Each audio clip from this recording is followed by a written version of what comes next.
Mandy. I'm currently living in a haunted apartment and cannot get out of my lease early. When I found your channel and saw that you take listener stories, I figure you would appreciate a paranormal story that's unfolding in real time. I moved into this apartment about 4 months ago. I was so excited to be out on my own. Last year I had to live in the freshman dorms, and that was an experience, to say the least. To give you a quick rundown, this apartment building is huge. It's a completely renovated factory building. It's only 3 stories high, but the building is lengthy. We have a fitness center, a pool, and a few other amenities, so it's not a rundown old dilapidated building by any means. I rent a studio. It's nothing huge or fancy, but it's modern, updated, and I fell in love with it because it's my first taste of total freedom. Now let's jump in, because we have a lot to unpack here. I moved in at the end of August, a week before classes began. For the last 4 months, I've been living in a nightmare. Move-in day wasn't too bad. Being a college student, I don't really have a ton to bring with me. The apartment is furnished, and I just bought cheap kitchen pots, pans, and dishes from Dollar General. After my parents and brother had left, I sat on my futon and looked around with a smile on my face. I was so happy to be on my own. That happiness didn't last so long.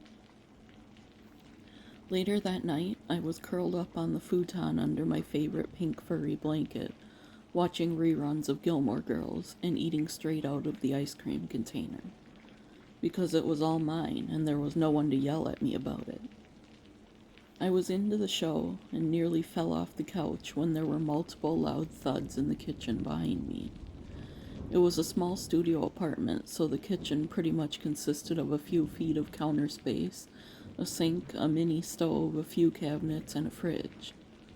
The futon faced the TV, so my back was to the kitchen. Cautiously, I turned around, and all the cabinets were open. Not just the cabinets, the fridge and oven doors were open as well. I was frozen in fear. I'm not ashamed to admit that. Here I was, in a new place, completely alone when this happened. When I finally snapped back to the present time, I made my way to the kitchen to shut the fridge, oven, and cabinets. I know this is going to sound funny. Go ahead and laugh if you need to. But I googled, what could cause all the cabinets to open at once? I know. Go easy on me. I was living alone for my first time, and I was freaking out.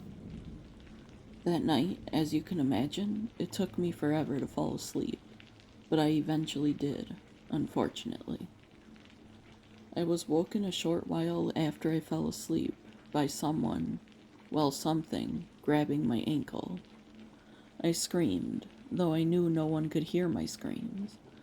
Looking around, I calmed down for a minute when I realized no one was in the room. No one had my ankle. For a split second, I thought I had a horrible dream, but I realized there was a handprint on the bottom of my comforter, near where my feet were laying. I didn't go back to sleep that night, and I didn't need Google to tell me this time. I was dealing with a ghost. Well, a poltergeist, actually. I was wide awake all night, so I had plenty of time to think, and I hoped that since it was just the first day, the landlord would let me out of the lease or switch apartments or something, anything. The following day, I marched straight into the office, and they laughed. And once they stopped laughing, they basically said, too bad. It states in the lease to terminate early you must pay 6 months rent up front. As a college student, I can't afford that, so I've been stuck here. The second night was uneventful, but I couldn't sleep because I kept remembering the sheer terror I felt the night before. Plus, I was upset being told I couldn't break the lease. That second night, I literally laid awake searching how I could get this poltergeist to leave me alone. The following day, I did a sage cleanse, but that seemed to just anger it, because that night I was looking for a class syllabus when the smoke detector started blaring. For a snap second, I thought, oh shoot, what did I leave in the oven? But then I remembered I hadn't been grocery shopping yet, let alone made a meal. The smoke detector was screaming, "Fire detected." I had never heard a talking smoke detector before. It was really annoying. Not quite sure what to do, I grabbed my broom and tried smacking it to see if I could get it to break away from the base in the wall. But no luck, and I didn't have a ladder either.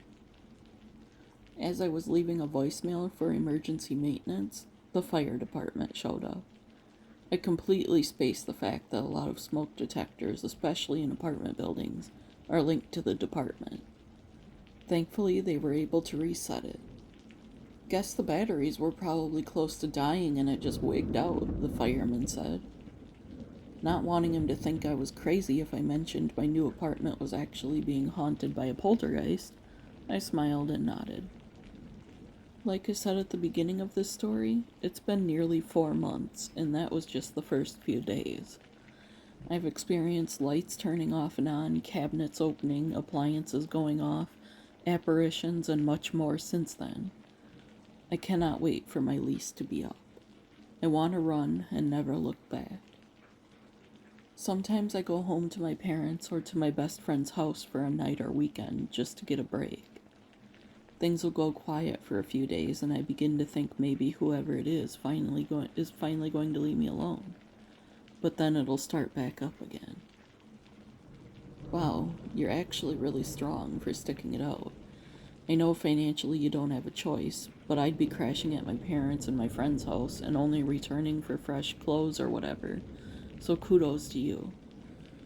I wish I had a good recommendation. Have you searched for someone in your area that can do a more thorough cleanse or who may have other ideas? I hope you find peace soon. And thanks for sharing your story with us. If you have a paranormal story to share for an upcoming video, email it to the address in the description below. Please like the video and subscribe if you haven't. And with that, see you tomorrow, friends.